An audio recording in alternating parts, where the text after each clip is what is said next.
Alright, sa aking mga kababayan dito sa Pilipinas, update po tayo sa mga ulan, parte ng Pilipinas na uulan ngayong gabi. So, dito sa parting Western Visayas at Occidental Mindoro, magiging maulan pa rin.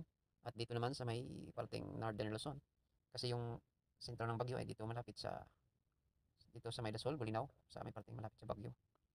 At kung ipi-play natin, alright, ito hanggang papunta na siyang Bulinaw, so paitaas ang kanyang direksyon. Yan, habang papunta siya dito sa may Baknotan, Kandon ay magkakaroon ng red rainfall. Kasi tuloy lang natin hanggang bukas ay nasa may ibabaw na ang magiging bagyo. Right, balik natin dito sa may baba. Okay, dito naman banda sa may parting Pagbilao, Patnanungan, Santa Elena, Naga ay magkakaroon din ng mga yellow to orange rainfall.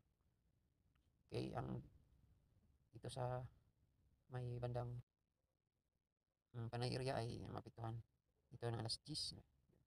Dito sa Malay, Kulasi, Lawaan, Patnongan, San Jose, Tobias Fornier, at saka ilang parte ng Miagaw. At dito naman sa bandang Mindoro ay ang buong Occidental. So, from Bulalakaw, San Jose, Kalintaan, Sablayan, Mamburao ay magkakaroon po ng mga pag-ulan hanggang bukas ng umaga. At sa bukas naman ng pahapon ay dito naman banda sa may Kalapan at Pinamalayan. Tapos dito sa may parte ng Batangas, sa may Lubo ay magiging orange rainfall, possible. At sa Kalublob, alright, yung dito banda na part ay yun yung magkakaroon ng build up ng ulan. At dito sa ibang parte ng Lopez, Pagbilao, Santa Elena. Dito sa Kalatagan, dito naman sa taas, sa Candelaria, okay, yun lang naman. At dito parte sa bandang Mindanao ay ang dito sa parte ng Cagayan de Oro, Hingoog, Butuan, Santiago, Tandag, Prosperidad.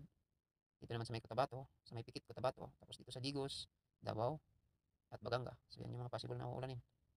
At dito sa may Pagadian, Pitugo, Mabuhay, Ipil, Stokon, bandang Sambuanga, sa Sumisip. Alright, so yan yung prediction dito sa ating windy.com, mga ma'am, mga sir. At kung gusto nyo makita ang reliable at pinagkakatiwalaan nating weather forecast ay bisitahin nyo na lang po ang forecast ng ating Pag-asa Weather Forecasting website. Maaari nyo yan silang mapanood sa Facebook at saka sa YouTube para sa mga detalyadong pag-report tungkol sa ating weather disturbance na naranasan sa ating bansa. Maraming salamat sa panonood at kung hindi ka pa nakapag-like at subscribe, pakihit na lang po. Kasama na rin ang notification bell para updated kayo sa lahat ng ating mga uploads. Thank you and bye-bye.